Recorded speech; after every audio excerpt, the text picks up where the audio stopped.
طب وهتستفاد ايه بسرعه 2 جيجا؟ اولا المقصد من الفيديو للناس اللي عايشين في امريكا، وخاصه الناس اللي لسه جايه جديده، لازم تستغل العروض بتاعت الشركات. ماشي، انت مش بتشتغلهم وانت مش بتضحك عليهم، انت بتاخد حقك. ماشي، فخليك ناصح. اولا انا قاعد في امان الله، جات لي رساله من شركه الانترنت بتاعتي بتقول لي يا عم ميسو لو دفعت $10 زياده هنضاعف السرعه بتاعتك. طبعا انا قلت ماشي، مع ان السرعه بتاعتي 1 جيجا اللي هي 1000 ميجا انليمتد مفتوحه، فهي اصلا طلقه، انا مش محتاج اصلا ايه الواحد جيجا اصلا، فهتبقى 2 جيجا وهدفع $10 زياده، يعني مش حاجه خالص يعني. يعني مش حاجه خالص. فقلت ماشي، فرحت ايه، اتصلت بيهم، بعت الرساله اللي هي قالوا لي اكتب الرساله دي، كتبتها ورحت متصل بيهم.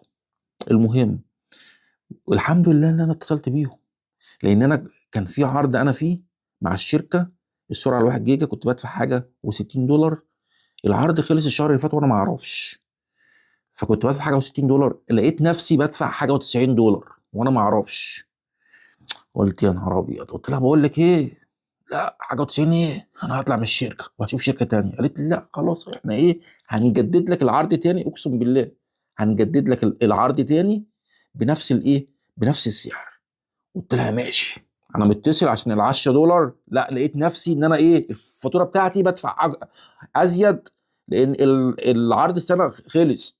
قلت لا، المهم ايه، راحت نزلت لي ايه العرض تاني، وقلت لها طب لو دفعت $10 بقى زياده بقى، هل برضك العرض هيبقى سعري برضك ان انا يعني هيبقى 2 جيجا؟ قالت لي اه. يعني بصوا، خدت عرضين في عرض واحد. قلت لها ماشي.